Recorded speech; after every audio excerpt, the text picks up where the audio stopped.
বিসমিল্লাহির রহমানির রহিম। আসসালামু আলাইকুম। আপনাদের সবাইকে শুভেচ্ছা জানিয়ে শুরু করছি আজকে একটি নতুন প্রতিবেদন। দর্শক, আমার হাতে দেখতে পাচ্ছেন একটি বাটি। এই বাটি ভর্তি আছে একটি বিশেষ উপাদান, যেটা আমি নিয়মিত আমার গাভীর খামারে আমার গাভীগুলি খাইয়ে থাকি। আমরা যদি কাছের থেকে দেখি, সেটা হচ্ছে যে তিলের খই। এটা আসলে খুব সহজপ্রাপ্য না বাংলাদেশে যেহেতু তিলের তেল খুব বেশি খাওয়া হয় না। সাধারণত তিল উৎপন্ন হয় বাংলাদেশে, এবং তিলের খাজা বা অন্যান্য কাজে আমরা তিল ব্যবহার করে থাকি। তবে বাংলাদেশে কিন্তু দিন দিন তিলের উৎপাদন বৃদ্ধি পাচ্ছে। এখন চাষিরা তিল চাষ করছে। গবাদি পশুর জন্য তিলের খই আমি বলতে পারেন যে একটু সুপারফুড। তিলের খই একটু সুপারফুড, কারণ তিলের খোলে অনেক বেশি পরিমাণে প্রোটিনের মাত্রা থাকে। তিলের প্রকারভেদে 40 থেকে 45% পর্যন্ত প্রোটিন থাকে, যা গরুর দুধ উৎপন্ন করার জন্য, বিশেষ করে গাভীর দুধ উৎপন্ন করার জন্য যথেষ্ট প্রভাবিত করে। আপনি নিয়মিত তিলের খোল যদি খাওয়ান, তাহলে দেখবেন যে একটা নির্দিষ্ট সময়ের পর আপনার গাভীর দুধ অটোমেটিক্যালি বৃদ্ধি পাবে।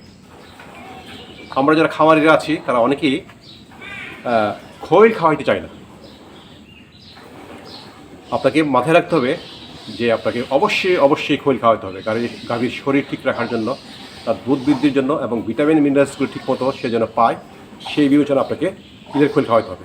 এবার আসি যে তিলের খৈলে কী কী উপাদান আছে।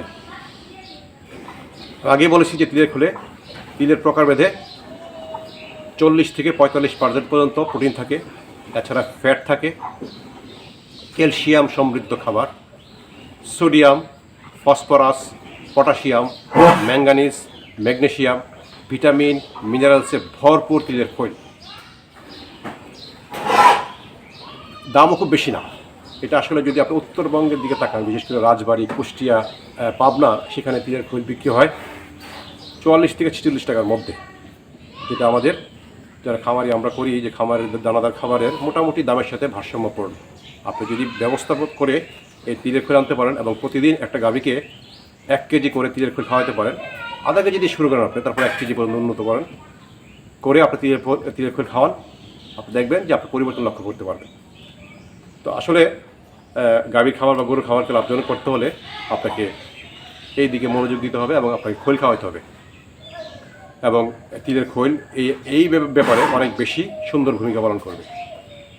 আমি আশা করব যে আপনারা আজকের আলোচনায় উপকৃত হবেন এবং তিলের খৈল খাওয়ানো গাভীকে শুরু করবেন। আজকে এই পর্যন্ত সবাইকে ধন্যবাদ। আসসালামু আলাইকুম।